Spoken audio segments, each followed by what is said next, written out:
Look into the eyes of the men who drift past you on the street. What do you see? You see a void, a hollow gaze, a bottomless abyss. 10,000 souls floating aimlessly down the river of time, like withered leaves caught in the violent gale of the modern age. We inhabit an era of gluttonous material excess, yet we starve in the most wretched spiritual famine history has ever known. Modern man beats his chest and proclaims he is free. But look closer. What is this freedom he speaks of? Is it the license to coddle the weakest parts of his flesh? Is it the right to sleep while the sun stands high in the sky? Is it the liberty to drown in the neon glow of a screen, fleeing from the brutality of reality? That is not freedom. That is slavery. It is a sweet, seductive servitude, wrapped in the velvet of convenience.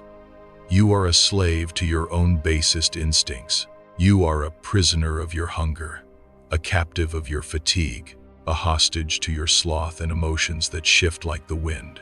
Your soul, that divine spark, granted by the cosmos, is rotting in the dungeon of a weak body and a chaotic mind. Do you hear that faint, desperate scream echoing from the depths of your being? It is the death rattle of your higher self. It is dying, slowly, suffocated by the weight of your indulgence. Every time you procrastinate, every time you choose the path of least resistance, you drive another nail into the coffin of your own potential. The greatest tragedy of human existence is not death. Death is the natural law. The true tragedy is to live a life that never truly begins. It is to let the sacred fire within you turn to cold ash before it ever had the chance to burn. And now, we must tear down the veil. The world tells you that discipline is a tool for productivity, a hack for wealth, a strategy for fame. They lie to you. They degrade an ancient relic into a cheap commodity. Discipline, in its rawest, most truthful form, does not belong to this material world. It is spiritual. It is the only bridge, narrow, jagged, and perilous, that spans the chasm between the animal and the divine. Imagine your wild body and your untamed mind as a rough, misshapen block of stone, full of impurities. Discipline is the chisel and the hammer in the hand of the master sculptor. Every strike brings pain. Every chip of stone that falls to the floor is a piece of your weakness, your cowardice, your lethargy being severed from your being. It is a ritual of sacrifice. In ancient times, men burned beasts to appease the gods. But in the temple of the steel mind, the offering is your own comfort. You must drag your weakness to the altar and consume it with the fire of your will. There is no salvation without the price of blood and sweat. There is no ascension for those who flee from pain. Discipline is the voluntary descent into the hell of training to reclaim the paradise lost within the soul. It is the absolute stillness in the eye of the storm. When you command the body to obey, when you force the mind into silence and focus it on a singular point, you brush against the hem of the eternal. Do you dare step onto the operating table of destiny? Do you dare let the pain carve your spirit into a blade of exquisite sharpness? Or will you continue to drift, blurry and insignificant, until you dissolve into the void as if you never existed? The answer lies in the next beat of your heart. Why do the monks of the high mountains fast until their ribs press against their skin? Why did the samurai of old sit in the freezing waterfalls until their blood turned to ice? Were they masochists? Were they punishing themselves for crimes they did not commit? No, they were seeking the light, and they understood a truth that your modern world has forgotten. The light enters only where the vessel cracks. You look at discipline as a burden. You see the early alarm clock as an enemy. You see the cold iron of the gym, the blank page of the writer, the solitude of the study as a prison sentence. That is because you are still looking through the eyes of the flesh. You are blinded by the comfort that is slowly poisoning you. Shift your gaze. Discipline is not a punishment. It is an act of supreme reverence.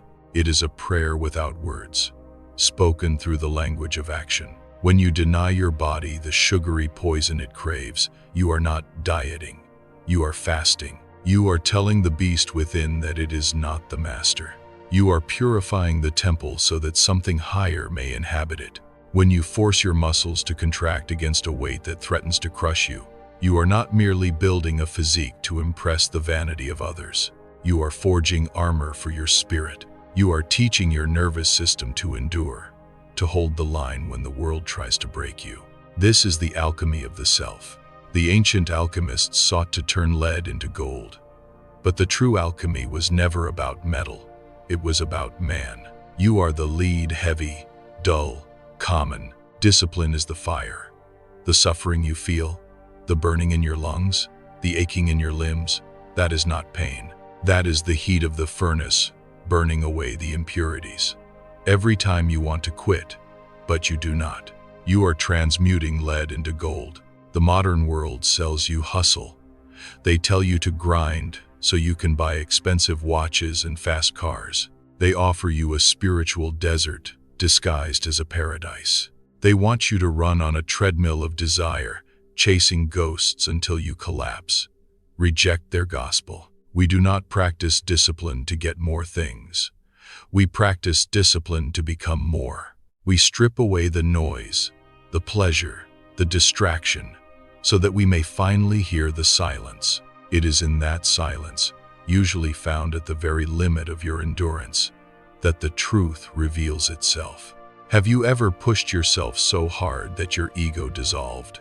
When the pain was so great that you ceased to exist, and there was only the breath, only the movement, only the moment. That is the spiritual realm. That is the state of motion, no mind. In that moment, you are no longer a fragmented, anxious little man worrying about his bills or his status. You are a force of nature. You are connected to the source of all things. But to reach that holy ground, you must first walk through the valley of the shadow. You must embrace the suffering. You must learn to love the struggle, not for what it gives you, but for what it makes of you. The fire is hot, my friend. It burns, but it is the only way to be cleansed. And so, we arrive at the final truth. After the pain, after the sacrifice, after the endless nights of warring against your own nature, what remains? Do not expect a parade. Do not expect the applause of the masses. The world will not crown you king because you conquered yourself. The world will likely not even notice. They will look at your stoic face, your calm demeanor, and they will call you cold. They will call you obsessed. They will not understand the silence that surrounds you. But you will understand.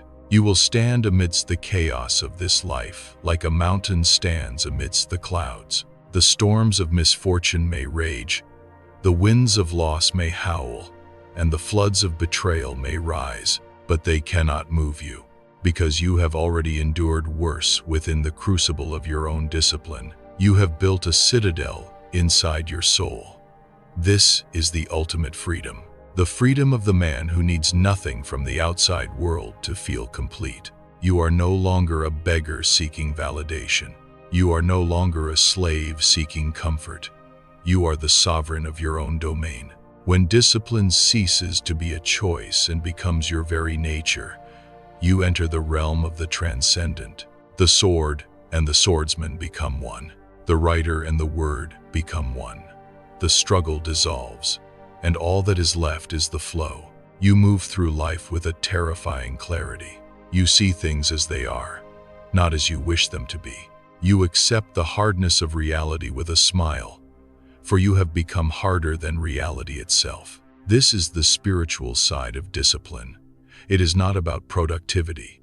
It is about dignity. It is the dignity of looking into the mirror at the end of a long, brutal day and knowing that you did not betray the potential that the Creator placed within you. It is the dignity of knowing that if death were to tap you on the shoulder right now, you would not beg for more time. You would turn, face the abyss, and say, I am ready.